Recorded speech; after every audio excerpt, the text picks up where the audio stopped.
this is definitely going to fill everyone up. With my corned beef, I'm going to slice it into pieces like this and keep a bit of that fat in there. Look at the colour of it. See what I mean? That's what the corning or the pickling process does. It actually keeps it nice and pink like this, and I think it looks fantastic. Corned beef is beautiful as a breakfast, sliced on sandwiches, or, grated up or diced up into a dish like this. It's perfect. It's nice and cheap, easy to cook, and really, really tasty. That's the most important thing. And the beauty of it is you're using every part of the animal. This is what they would consider a cheaper cut. But when it's cooked like this, there's no reason why you couldn't say this is a fantastic cut. Because it's cheap, it doesn't mean it's of any less quality. Dice it up like this, so we've got the lovely little pieces. And then what I do is mix it in with my potatoes like this. It smells fantastic, just like that. Now to that, I'm going to add some onion. And I've got some red onion here. You could use white onion, it doesn't really matter. I'm just going to slice this really fine all the way through the middle here like this. And I just want a little bit of onion all the way through, just to give it some bite. Nice and fine. You could, of course, grate this if you want on the grater, but I find when you grate it, it makes your eyes water. And some spring onions. I'll cut them in half.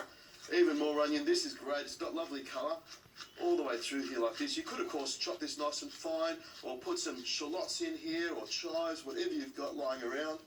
Straight into there like that. And some parsley. I love parsley. I have parsley growing in my garden. I use it on just about everything. All you need to do is pick it off, give it a bit of a wash, and then cut it. In it goes like that. Now, when you're putting salt and pepper in here, be careful. Don't forget the corned beef has got a bit of salt in there, so it's a good idea to have a bit of a taste of it first. Nice amount of pepper in there as well. Now, this is the best part. You could, of course, use a spoon to mix it in, but I've got two perfectly good hands here, and I'm a tradesman. My job is to use my hands, and there's nothing better than feeling it as you mix it all in. I reckon your hands do the best job of mixing stuff around.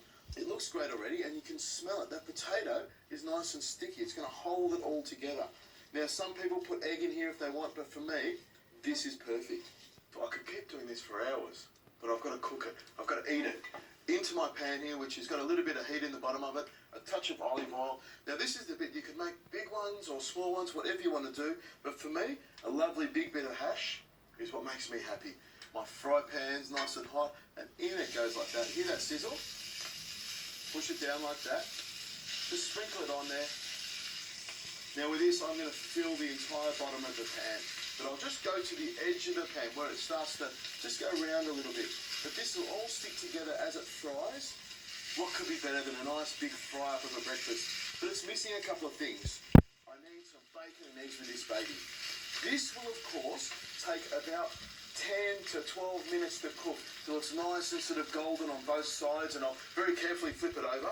The thing you want to be careful of is cooking it too quickly. So a slow to medium heat, a little bit of olive oil in there, that'll give it a beautiful golden colour. It won't take long, but the most enjoyable part of it will be standing next to it, here, smelling that beautiful flavour of this cooking.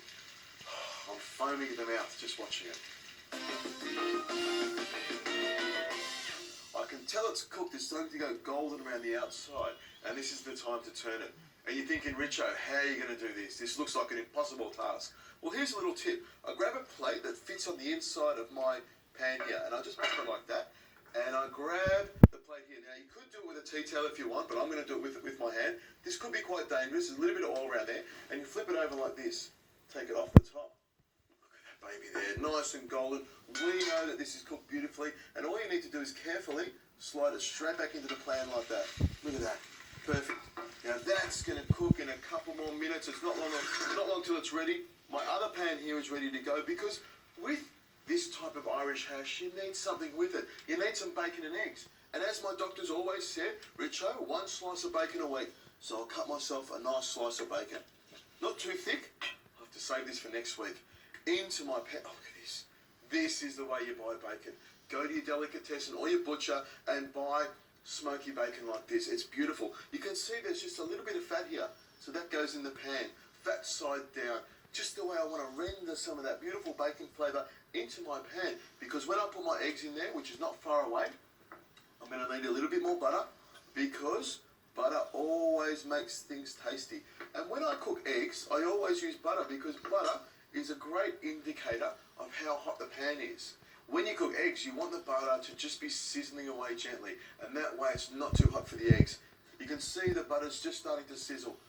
Look at that, that's frying off now. As soon as that butter melts, the eggs are ready to go. My bacon will be nice and warm. In goes my egg. I might even just pop this egg straight on top of that little piece of butter, so it has even more flavour. This will be ready in no time. A little bit of pepper on my eggs, because I like pepper on them as they cook, and of course, a little bit of salt. Now this is the trick with eggs. You see you've got this primary white here and the secondary white. I like it all to cook nice and evenly. This tells me my eggs are nice and fresh as it holds up there. Beautiful free-range eggs, as only I like to eat them. Now my bacon's warm on that side. I turn it over there like that. Hear that sizzle. Oh. Hash with corned beef and 2 fried eggs. A very healthy breakfast, I think. There we go. Can't believe all the smoke in here. Must be all the anticipation for this hash. Onto the plate it goes. Look at that. Oh, fantastic. Now all I need is this bacon. Just 1 rasher of bacon, please. Onto my hash like that. And then 2 fried eggs. Now you're thinking, Richo, you're not going to waste that butter, are you? No, I'm not. I'm going to use every bit of that butter straight on top of my hash. See, I'm not putting any butter on any toast. There's no toast with this dish. Look at that. What a beautiful breakfast. This is the sort of breakfast that's going to get you through the rest of the day.